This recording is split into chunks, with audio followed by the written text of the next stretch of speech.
নমস্কাৰ লাৰ্ণিং পইণ্টৰ অন্য এটা ভিডিঅ'লৈ পুনৰবাৰ সকলোকে স্বাগতম জনাইছো। মৰমৰ ছাত্ৰ-ছাত্ৰীসকল, তোমালোকৰ মেট্ৰিক পৰীক্ষা একেবাৰে সমাগত। মাজত মাত্ৰ সময় আছে 13 দিন সময়। এই 13 দিন সময়ত কেনেধৰণে অধ্যয়ন কৰিলে এটা ভাল ফলাফল হ'ব তাৰ এটি চমু আৰ্হি মই তোমালোকৰ মাজলৈ আগবঢ়াইছো। মই যিহেতু ইংৰাজী বিষয়টোৰ লগতে জড়িত হৈ আছো, মই ইংৰাজীৰ কিছু আৰ্হি দিম। বাকী বিষয়কেইটাও যদি তোমালোকে এনেধৰণে পঢ়া নিশ্চয় এটা ভাল ফলাফল হ'ব। ক্লাছ 10ৰ আমি ইংৰাজী বিষয়টো যদি চাব যাওঁ, তোমালোকৰ ইয়াতে দুখন কিতাপ আছে, ফাৰ্ষ্ট পেপাৰ আৰু ছেকেণ্ড পেপাৰ। ফাৰ্ষ্ট পেপাৰখনত তোমালোকৰ 10টা লেচন আছে আৰু ছেকেণ্ডখনত আছে 4টা লেচন। এই ফাৰ্ষ্ট পেপাৰৰ 10টা লেচনৰ 5টা ষ্টৰী আৰু 5টা পয়েম।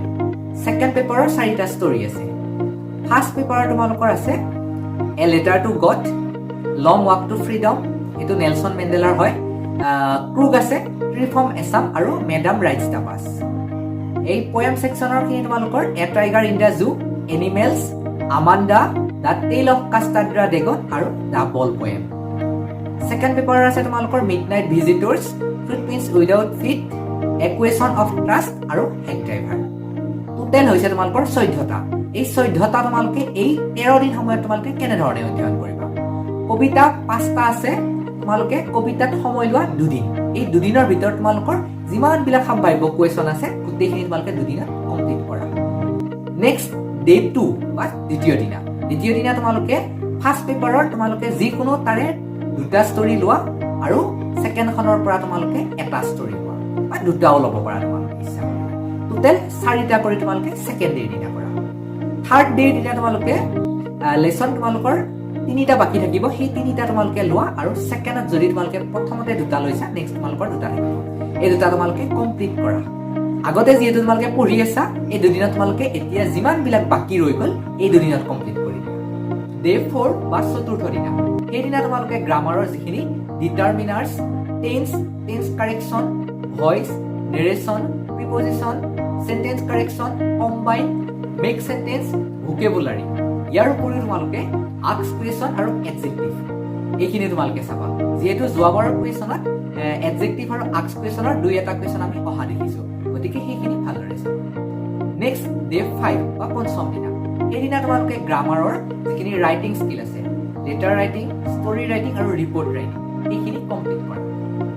নেক্সট তোমালোকৰ ডে 6ৰ দিনা তোমালোকে যদি আগতে এছে চাই থৈ দিছা বা তোমালোকে চাম বুলি ভাবি আছা, এই ডে 6ৰ দিনা তোমালোকে এছে 5-6খনমান চাই দিয়া।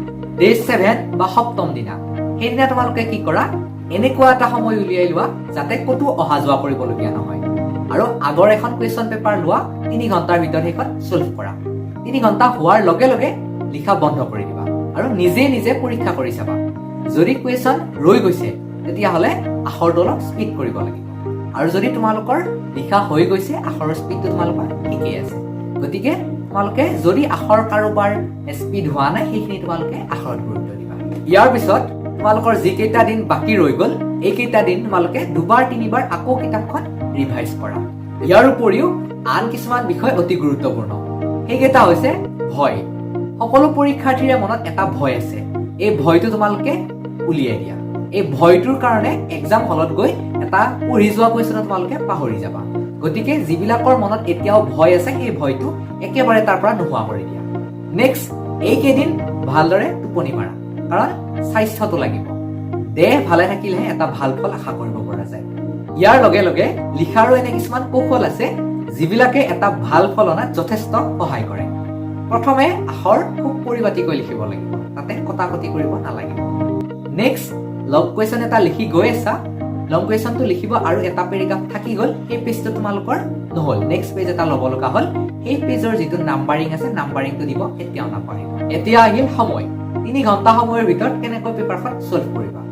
যিহেতু যোৱা বছৰত তোমালোকৰ 45টা MCQ আহিছে, ইংৰাজী বিষয়তো তোমালোকৰ 45টা MCQ আহিব।